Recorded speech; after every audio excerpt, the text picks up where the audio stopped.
What's up? This your boy Fast checking in with you with another one. I'm going to tell you about this time when I realized prison wasn't for me and it wasn't the life that I wanted to live anymore because I was scared as a motherfucker after this happened. I get up in the morning to go to chow, and when I get to chow, I eat my food and I'm taking my tray back up to the window. And when I get to the window, it's like five dudes right there.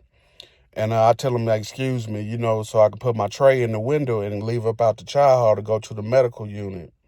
So it was this guy named Reggie right there. Now, Reggie was a light-skinned dude. I mean, he had French braids. I mean, he was cool as a motherfucker. He had his white outfit on, you know what I'm saying, because he worked in the medical unit. So I see him, and I see him with four other dudes. They was talking. So I just leave out, go over to the clinic, get my meds. So while I'm waiting in line, that's when Reggie comes in there. And he comes in there, he goes straight in the door, boom. And he's sitting there talking to this lady for a minute. And they get to arguing, not arguing. You can tell that they was disagreeing about some stuff. So I go get my meds, I take my meds, and then I go back to work. Now, at this time, I'm working the trash crew. Now, the trash crew, we pick up all the trash from all the units, and then we take them to the back, and we throw them in the back. That way, they can get in the dumpster. So I'm pushing the cart around. So when I push the cart around to the medical unit, I see Reggie right there still talking to them same four dudes. I don't really pay it no mind. I just go get the trash. I throw it in the little bin. Boom, I push it off. I'm doing my thing. So when I go to chow at dinner time, when I come in there, I don't even think about Reggie or anything like that because, I mean, I've had my whole day. I'm thinking about myself, so I ain't even really thinking about him. So I just come in there, do my thing, eat. Now I'm going to the yard. So when I get to the yard, I'm sitting at the table where I normally sit at on the yard. I think me and my partner, I think we playing rummy or something like that. We playing some type of game. I can't remember what game it was. But yeah, we was playing the game. And then while we playing our game, Mitch, which is the dude I was playing cards with, he was like, hey, man, you see them fours? They about to do something. Now, the fours is like Vice Lord. They call them four corner hustlers. They like a little gang in there, too. So he's like, I think they about to do something. So I started looking around, turning my head around, because I want to see what he's kind of talking about. And that's when I see them four dudes that was walking around, the yard and stuff. He said, I think they about to do something. So I was like, all right. So basically, I'm preparing myself for whatever he's telling me, because if he's telling me they about to do something, I want to make sure that I ain't nowhere around none of that stuff. So I guess I start looking at the forge, and I see them walking around. They walking around a little shack that they had on the yard. So they walking around a little shack. You could tell that Mitch was a little nervous, so he was like, hey, you think you can turn the cards back in and get my badge and bring it to me while I'm over on the phone? So I was like, all right. So I get the cards and I go into the rec shack. And when I get in the rec shack, you can feel the negative energies that was up in there. I mean, you could tell that something was about to go down because it was just like a weird feeling that I was feeling. So I take the cards over to the little thing. I get the badge. And when I get the badge, I turn around, I see Reggie over there. But like I said, I ain't really paying it no mind, or I just seen him because he had on his little white little outfit. So I'm just looking. On the way out, I hear like some people getting like, basically, you can hear the voices and the tension and stuff start raising up.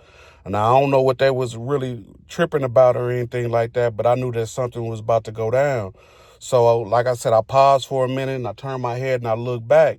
And when I looked back, you seen them four dudes running in the rec shack. And when they ran in the rec shack, they ran straight over there to Reggie and they grabbed his ass and they start putting their hands on him, like whooping him and shit, And then, boom, Reggie falls on the ground and shit. Now they stomping on him, real bad. Boom, boom, boom, boom, boom. All on his head, kicking him all in the back. I mean, they was just fucking him up real bad, And you can see the blood in his teeth and shit, start coming out his mouth and stuff. So then when the guards come in there, they come in there, they basically break up the fight and stuff like that. And you can see Reggie's teeth and stuff falling out his mouth like he was just like spitting out blood and stuff like that. So I'm looking at Reggie. I'm like, damn. I'm like, shit, like I said, I don't know what they was tripping about, but it kind of scared me because when they was fighting and stuff, they was pushing everybody trying to run up out the rec shack out this little door right here because shit, they don't want to be involved in it, so they running out the door. And when they running out the door, they basically running over everybody. They didn't give a fuck, you know what I'm saying? They just trying to get up out this motherfucker. But I'm steady over here looking, because I'm new. I don't really know how things supposed to go like, like that. So I'm like, shit. Basically, I'm looking and shit, making sure that, whatever they doing, if they get close to me, I can kind of move, you know what I'm saying, on my own. But I'm looking at that shit. Reggie got all the blood and shit out coming out his mouth and his teeth and stuff. So at this time, it's only two police up in there. And then all of a sudden, they whooping on Reggie, you know. And the two officers, they couldn't really, help him out because, like I said, it's four of them dudes on them. So they whooping him. So then all of a sudden, the four start jumping on the police. So when they start jumping on the police, that's when the police got the little mace. He starts spraying that. Shh. So now like I said, I'm right at the door, and I can smell all that shit is burning my eyes and all that. So I'm looking like this with my head down like that. And when I got my head down, that's when, they kind of coming over there towards me, like towards the door. So like I said, I'm not paying no attention to what's going on because, like I said, they just sprayed that stuff and I'm kind of with my head down like this. So then, like, probably a couple seconds later, that's when the fight moved over towards me.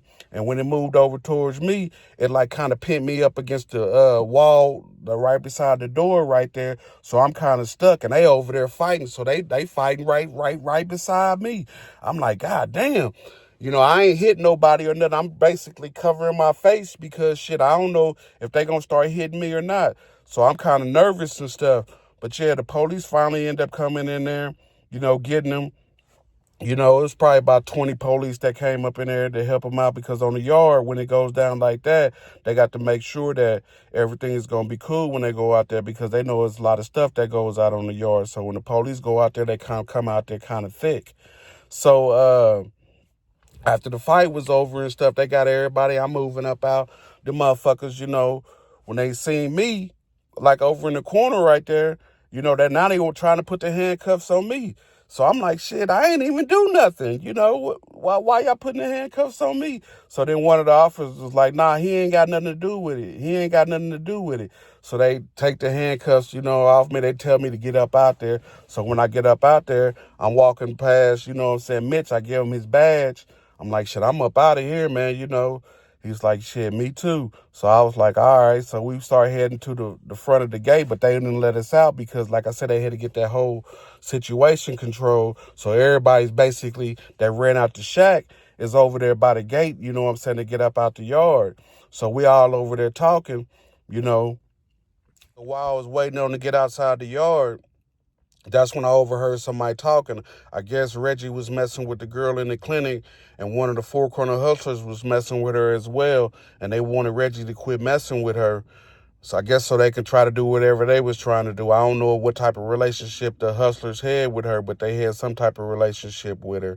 But yeah, you don't want to go to the penitentiary to get involved in stuff like that. When they had me pinned up against that wall like that and I couldn't see and my nose was basically, burning and stuff like that, I was real scared. I was scared as a motherfucker because shit, I didn't know what was going to happen to me. I didn't know if somebody was going to pull a knife out and start cutting motherfuckers because if they fighting the police, you got to think about it. They might do something to me too. I mean, they might have some type of weapon on them or something like that.